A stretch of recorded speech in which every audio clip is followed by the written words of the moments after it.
24 years ago, I went to see the latest Robert Zemeckis movie. He was and still is one of my favorite directors. I believe it was opening weekend, and as I sat in the audience and that stunning opening sequence came up, myself and the audience were mesmerized.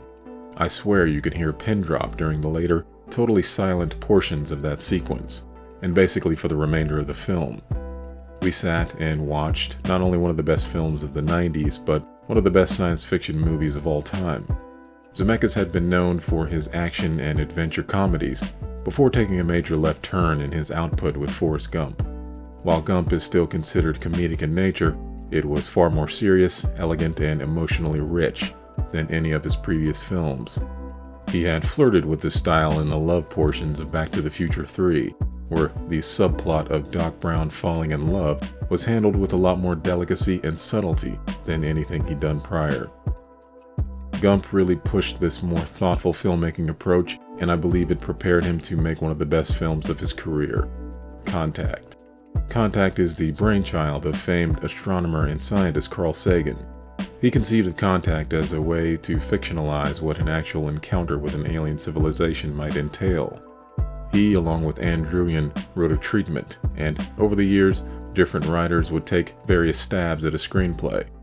Directors such as Roland Joffe and George Miller flirted with directing the film, with Miller going through a full pre-production cycle until being fired by Warner Brothers, who eventually hired Robert Zemeckis to helm the film. The way Contact manages to juggle the epic grandeur of a wide-reaching event with the very personal and touching story of a woman searching for answers is just extraordinary.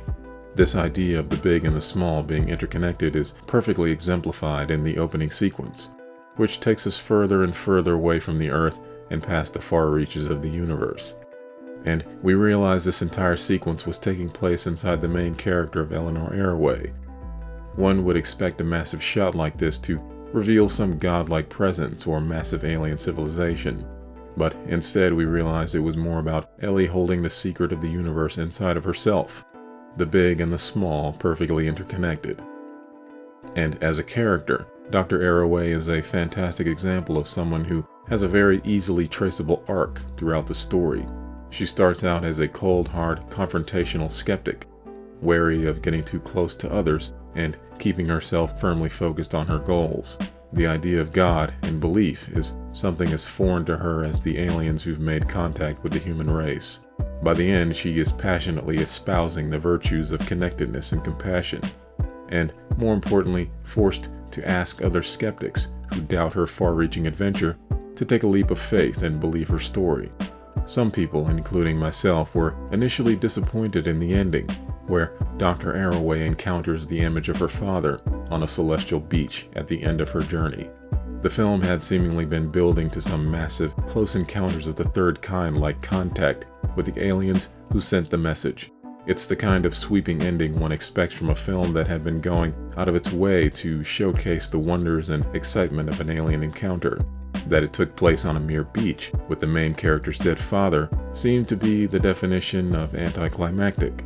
Part of me is still dissatisfied with this ending, but another part of me has come to accept it as an inevitable conclusion.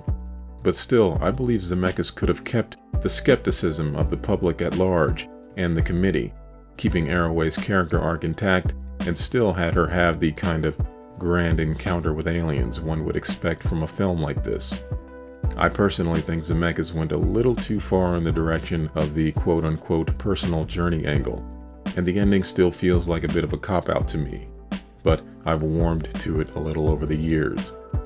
Many people have dreamed of what first contact with an alien civilization would entail. How would the world react? What steps would the powers that be take in light of this new reality? Contact does a superb job of answering these burning questions. The film sets about to create a sense of realism surrounding the discovery of an alien race, with the use of broadcasts from actual news stations. This subtle trick allows the audience to get swept up in the events as if they were actually happening, because many of the participants are real-life television personalities the audience is intimately familiar with, and Zemeckis' usual innovative approach to integrating real-life personalities with the film's fictional characters is on full display here. This further cements the idea of actual contact with aliens taking place. Many scenes in Contact are built around very simple and efficient storytelling design. Zemeckis stages these sequences in such a way that character, theme, and plot are all interwoven into one elegant, beautiful, and resonant whole. These simple storytelling methods are becoming something of a lost art in Hollywood filmmaking. While there are many different ways to present a film, and I'm not implying Zemeckis' style is the only one that is correct, I feel movies that use these simpler styles tend to stick with me more than films that use blunt force to bludgeon audiences with visual and oral stimuli. Those tend to go in one ear and out the other, so to speak. With exceptions, of course. More thoughtful approaches to storytelling tend to resonate with me more. Jodie Foster delivers one of her best performances as an idealist struggling in a harsh world of unfairness and cynicism, as well as someone desperate for connection without being able to fully embrace others. The cast for this movie is just insane. Matthew McConaughey, Tom Skerritt, James Woods, Angela Bassett, John Hurt, William Fichtner, David Morse, Jake Busey, Rob Lowe, and everyone is doing top-tier work in front of the camera. Contact is one of those movies I never get tired of watching. It's one of the few movies where the acting, script, direction, editing, and score are all top tier and work perfectly together to create a wholly unique experience that sticks with you. If you enjoyed this video, consider hitting the like and subscribe button, as I'll be posting more content in the future. Thanks for watching.